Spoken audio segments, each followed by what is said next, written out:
अजीज़ इस वक्त जो है वो ग्लव्स आर ऑफ और लड़ाई शुरू हो चुकी है।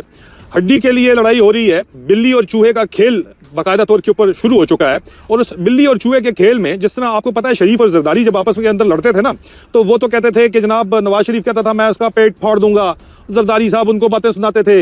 इन दोनों की जो लड़ाई थी ये सियासी लड़ाई थी और उसके अंदर जो मामला थे वो बड़े फर्क थे। यहाँ पे अब दोनों का एका हुआ है, कानों के अंदर खुसर पुसर हुई है। जरदारी और शरीफ दोनों मिलके इस वक्त टाकरा दे रहे हैं आसिम मुनीर को, क्योंकि अगर आसिम मुनीर को स्पेस दे दी जाती है और उसको 5 साल की एक्सटेंशन दे दी जाती है तो आसिम मुनीर के पास कोई और सिरे से ऑप्शन है ही नहीं। फौज के अंदर उसने वादे इस किस्म के किए हुए हैं तमाम फौज के साथ कि मैं एहतसाब करूंगा, मैं वो काम करूंगा जो इमरान खान नहीं कर सका और ये अवाम हमारे पीछे आके खड़ी होगी, अवाम हमें सपोर्ट करेगी, तुम्हारे डीएचए के प्लॉट दोबारा बिकना शुरू हो जाएंगे जो कि अभी बिक नहीं रहे। मसला सारे का सारा पैसे का है यहाँ पे। अब आसिम मुनीर ये काम कर ही सिर्फ उस वक्त सकता है कि अगर इसको 5 साल की एक्सटेंशन मिले। अगर 5 साल की एक्सटेंशन इसको नहीं भी मिलती, 2 साल भी अगर मिलते हैं तो इन 2 साल के अंदर भी ये कुछ ना कुछ तो ऐसा करेगा ही करेगा कि जाके अटैक करे फुल फ्लेज। क्योंकि वादा इसने 26वीं तरमीम में ये किया था फौज से कि जनाब 26वीं तरमीम में तमाम के तमाम इख्तियारात मेरे पास आएंगे तो फिर मैं जाके जो है एहतसाब करूंगा।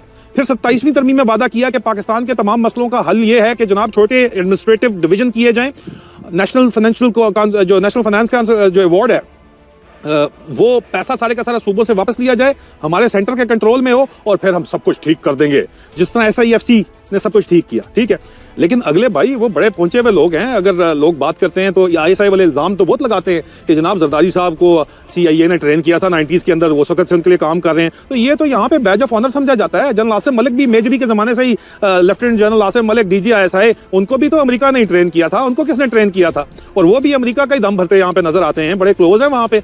अब आसिम मलिक को अगर लगता है कि ट्रंप उनको बचा लेगा तो भाई आपके पास इतना माल पानी नहीं है जितना आपके खिलाफ लोग इस वक्त लगा रहे हैं उनके पास है। आपके पास है क्या ऑप्शन? आपने अफगानिस्तान में रजीम चेंज का वादा किया, वो आप पूरा नहीं कर सके। आपसे स्ट्रीट्स अपने मुल्क की कंट्रोल हो नहीं रही हैं। आपके खिलाफ यूनाइटेड नेशंस का बयान आ चुका है। बैनुल-अक़वामी प्रेशर आपके ऊपर बढ़ता चला जाएगा अगले चंद महीने के अंदर। और 2 साल भी अगर आपको जो मजीद आपने जबरदस्ती ले ली है अगर दिए गए तो जाहिर बात है कि शरीफ और जरदारी दोनों जो इस वक्त माफिया के तौर के ऊपर दोनों इकट्ठा जो टैग टीम कर रहे हैं वो चल नहीं सकेगी। ये बात इंतहाई वाज़ेह है। इसलिए हर स्टेप पे अब ये मैच ऑन है, अब ये खुल के मैच खेला जाएगा। ये बात ज़हन के अंदर रख लीजिए।